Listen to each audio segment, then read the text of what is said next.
Hai, apa kabar semuanya? Semoga kabar Anda baik-baik saja. Terima kasih karena sudah memberikan support dan juga kesetiaan Anda untuk membangun channel Codot Film. Yuk kita lanjutkan alur ceritanya, sambil siapin kopi dan cemilan, setting suara volume full. Gasken. Krisis. Magma merah cerah sepertinya telah melahap dunia. Sekilas, tampak seolah-olah seluruh dunia dipenuhi oleh magma setinggi 100.000 kaki. Suhu yang sangat tinggi telah mengubah seluruh dunia ini menjadi tungku. Kedua pasukan terpaksa mundur dengan tergesa-gesa karena gelombang magma yang sangat besar. Banyak pasang mata terkejut saat melihat ke bawah magma. Pada saat ini, bahkan mereka bisa merasakan makhluk yang sangat menakutkan tersembunyi di bawah lautan magma. Gu Yuan dan Hun Tiandi juga sempat terhenti karena adegan ini. Mata mereka dengan hati-hati melihat ke arah laut magma. Bahkan mereka bisa merasakan bahaya di bawah auranya yang kuat. Sepertinya Xiao Yan memang benar. Memang ada makhluk misterius yang menjaga rumah dewa kuno. Wajah Gu Yuan serius saat matanya berkedip. Gemuruh. Air terjun magma yang naik ke udara turun secara tiba-tiba dan mendarat di laut magma. Itu berubah menjadi gelombang besar yang dengan cepat menyebar dan menutupi gunung yang jauh. Dengan jatuhnya gelombang raksasa, makhluk besar tiba-tiba muncul dari dalam lautan magma. Meski hanya sebagian kecil dari tubuh makhluk itu, ia masih sangat besar. Kepala makhluk misterius itu, yang samar-samar mengandung aura ganas dan menekan, bangkit dari bawah magma dan memandang banyak orang di langit. Mata besar itu memiliki kejutan yang melintas di atasnya. Tidak disangka bahwa benar-benar ada seseorang yang telah memperoleh Tou Shi Ancient God Jade dan memanggil Ancient God Menshan dari tempat sialan itu. Mata besar makhluk misterius itu menyapu langit. Akhirnya, mereka berhenti di duo Gu Yuan dan Hun Tiandi. Meski ada banyak orang di dunia ini, hanya keduanya yang layak diperlakukan serius olehnya. Mata Gu Yuan dan Hun Tiandi tampak serius dan waspada saat melihat makhluk misterius itu. Bahkan dengan pengalaman yang mereka berdua miliki, mereka masih belum dapat mengidentifikasi makhluk yang sangat besar ini. Bagaimanapun, mereka hanya melihat sebagian kecil dari makhluk misterius ini.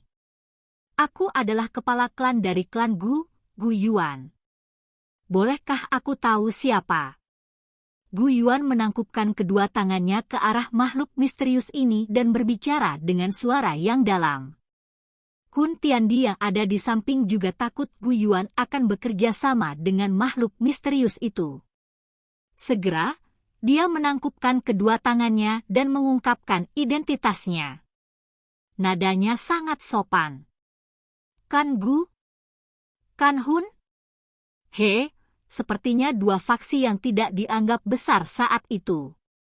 Tidak disangka bahwa Anda bisa mendapatkan Tou Shi Ancient God Jade. Makhluk misterius itu mengeluarkan raungan memekakkan telinga setelah mendengar mereka berdua berbicara. Hal tersebut menyebabkan permukaan magma naik dan membentuk banyak pilar api magma. Gu Yuan dan Hun Tiandi terkejut mendengar kata-kata ini. Berdasarkan kata-kata itu, sepertinya makhluk ini sudah ada sejak lama. Puluhan ribu tahun yang lalu, klan Hun dan klan Gu memang tidak dianggap sebagai faksi teratas. Siapa yang memanggil rumah dewa kuno? Kalau dipikir-pikir, kaisar ini memang berhutang budi padanya.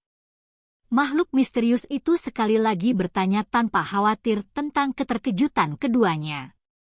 Gu Yuan dan Hun Tiandi berubah ekspresi setelah mendengar ini. Yang pertama menjadi lebih jelek sementara yang terakhir bersukacita.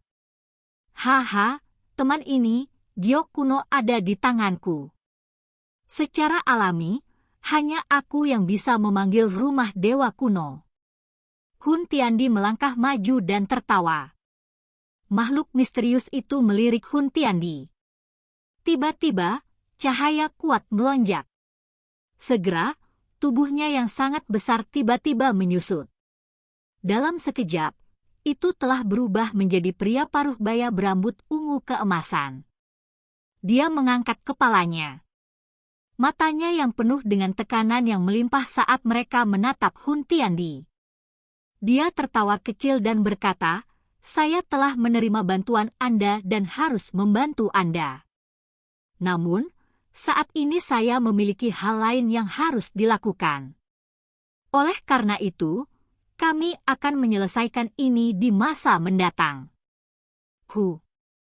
Gu Yuan dengan cepat menghela nafas lega sementara wajah Hun Tiandi di sampingnya tanpa sadar bergerak-gerak. Rasa dingin mengalir jauh di dalam mata itu.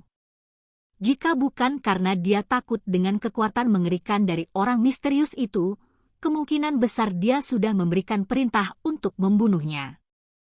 Pria paruh baya itu mengabaikan Hun Tiandi setelah selesai berbicara. Mata emasnya tiba-tiba menyapu langit. Setelah itu, mereka berhenti di salah satu sosok itu. Ekspresi sedingin es segera melintas di kedua matanya. Xiao Yan di langit memasang ekspresi hati-hati. Wajahnya sedikit berubah setelah dia melihat bahwa orang misterius ini benar-benar mengarahkan matanya ke arahnya. Mungkinkah orang ini masih mengingatnya? "Bocah, ayo!" Pria paruh baya itu memandang ke arah Xiao Yan. Dia mengulurkan tangan besarnya dan raungan naga muncul. Selanjutnya, cakar besar emas menerobos udara dan menyerang Xiao Yan. "Sial!" Ekspresi Xiao Yan menjadi sangat jelek setelah dia melihat orang ini menyerang sesukanya. Tubuhnya buru-buru ditarik kembali. Pada saat yang sama, sosok spiritual muncul. Kemarahan ilahi musim semi kuning juga dengan cepat dilepaskan. MOU. Gelombang sonik spiritual dengan kejam menghantam cakar emas besar itu. Namun, yang terakhir tidak bergerak. "Tuan, bolehkah saya tahu bagaimana Xiao Yan menyinggung Anda?" Ekspresi Gu Yuan juga berubah saat melihat pemandangan ini. Dia buru-buru berteriak. Targetku dia sendiri. Aku akan melawanmu jika kamu ikut campur." Orang misterius itu berteriak dengan suara sedingin es setelah mendengar teriakan Gu Yuan. Dia telah mendeteksi bau anaknya dari darah Xiao Yan beberapa hari yang lalu. Kekuatan garis keturunan itu unik untuk suku mereka. Namun, Xiao Yan jelas-jelas adalah manusia sejati saat seseorang memandangnya. Kalau begitu, hanya ada satu jawaban. Dia pernah melahap dan memperbaiki kekuatan garis keturunan anaknya? Anaknya bahkan mungkin dibunuh oleh orang ini. Ekspresi ganas di mata orang misterius ini menjadi sangat padat saat dia memikirkan ini.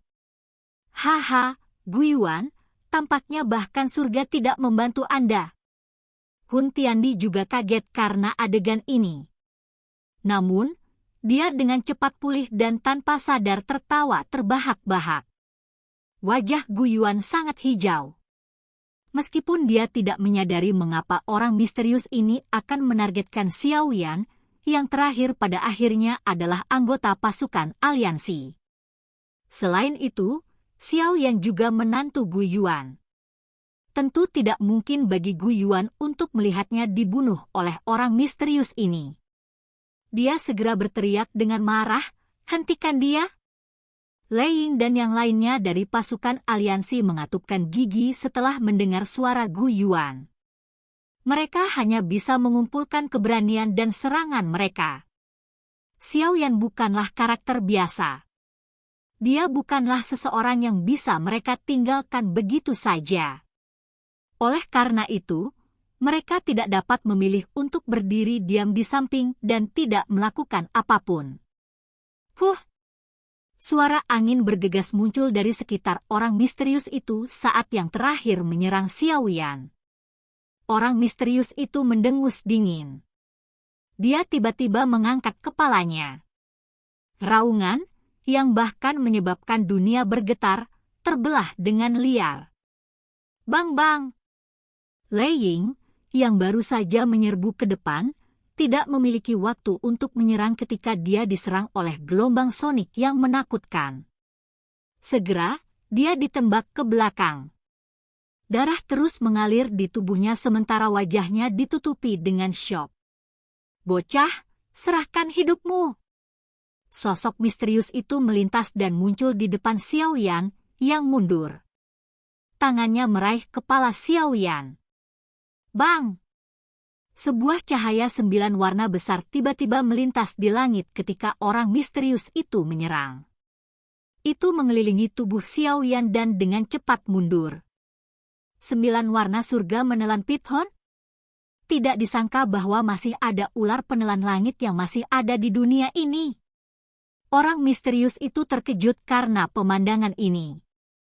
Matanya memandangi ular raksasa 9 warna di langit dan berseru kaget.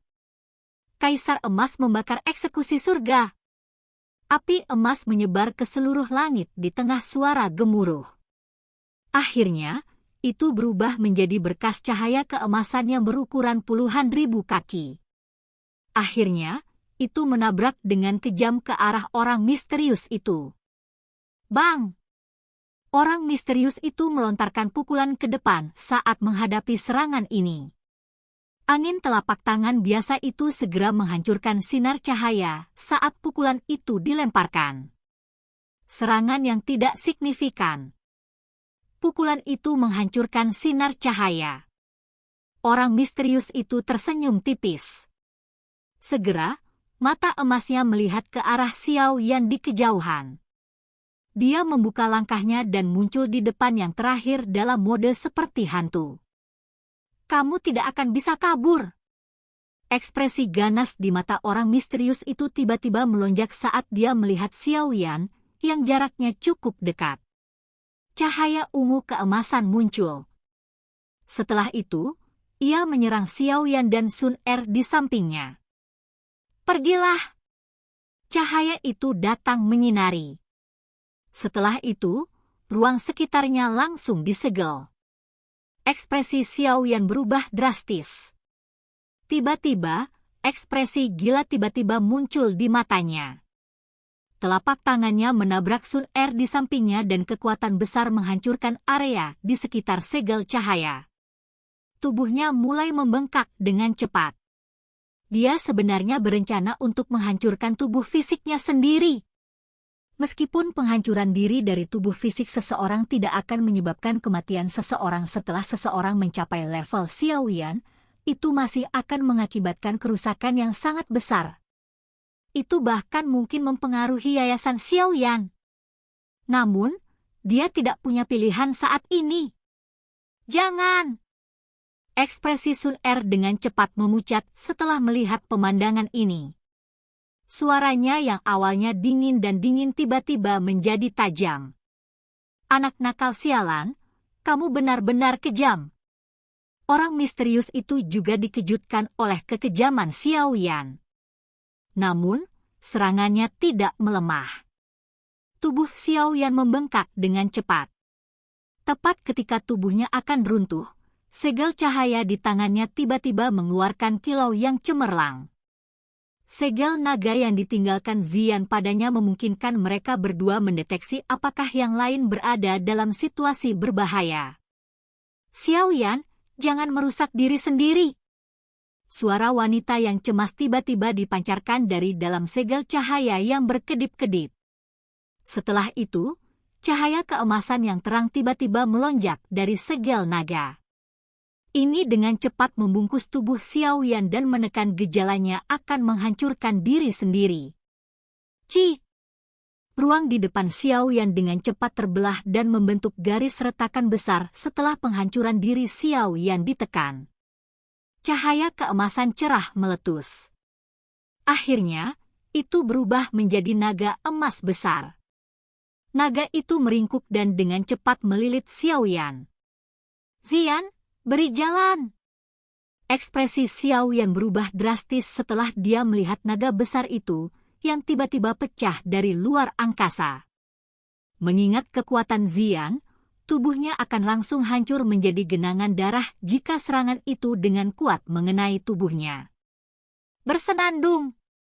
Segel ungu emas besar, yang dipenuhi dengan kekuatan yang menakutkan, tiba-tiba muncul di atas kepala naga besar di depan mata terkejut dari pasukan aliansi dan kegembiraan liar dari klan Hun.